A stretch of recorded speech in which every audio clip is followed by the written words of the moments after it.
Welcome to my channel. Today I am so excited for this video.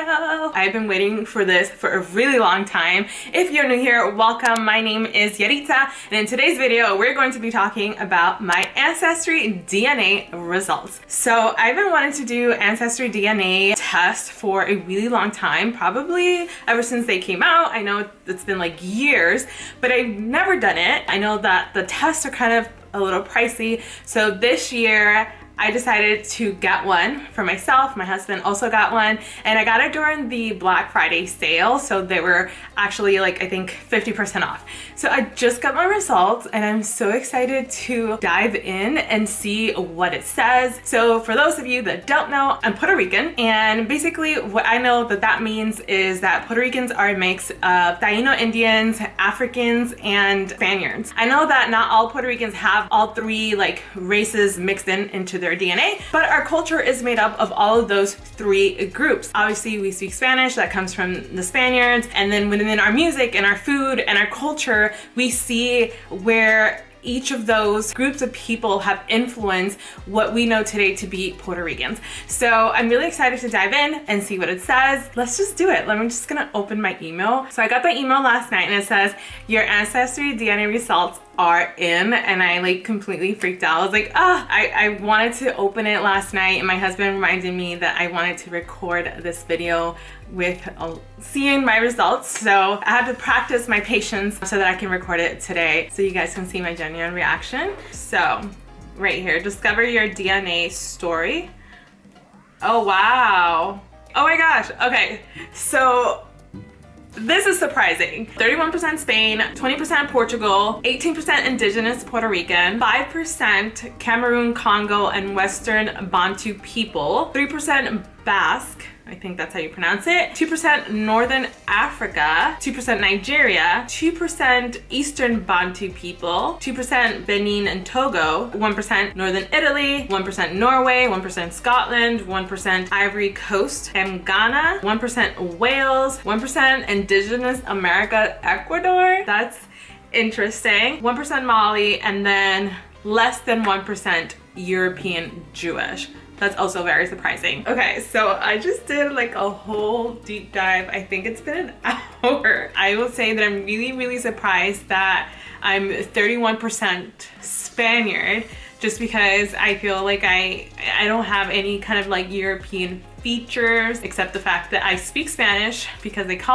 Spaniards colonized Puerto Rico. And also something that I was not expecting was Portugal, and then 20% Portuguese, which is crazy because I always thought like my last name Betancourt, like it came from France, but I had read recently by the way of Portugal. So I guess maybe my last name is from Portugal. My father's last name is Betancourt, but after that there is no bloodline to follow because I don't know who my grandfather is on my dad's side. I know absolutely nothing about him. I guess that's also one of the other reasons why I wanted to do this DNA thing. Like if my grandfather on my dad's side had any more kids, maybe I can find some family members. I'm actually really excited to see that I'm 18% Indigenous to Puerto Rico. The history that was taught to us was that Taino Indians were extinct, killed off by the Spaniard, and that they no longer existed, and that their DNA was no longer existed. So I am really excited that is no longer the case, and there are new research and new studies that show otherwise. And here I am, 18% Indigenous to Puerto Rico, which makes me so proud. All the other ones that are like smaller percentages, I honestly thought that I would have a bigger percentage of West African or something like that. But if I add up all the different countries of the continent of Africa that my DNA makes up, I am about 22 to 23% DNA that comes from Africa. So that's also really exciting. I know that I'm part of the African diaspora, so I was expecting to have a huge percentage of African DNA, but it's cool to see like how it breaks it down specifically to which countries in Africa my DNA makeup comes from. The other ones that I'm kind of really surprised by, all the other 1% that are from European countries like Northern Italy, Norway, Scotland, Wales. This isolated 1% from Indigenous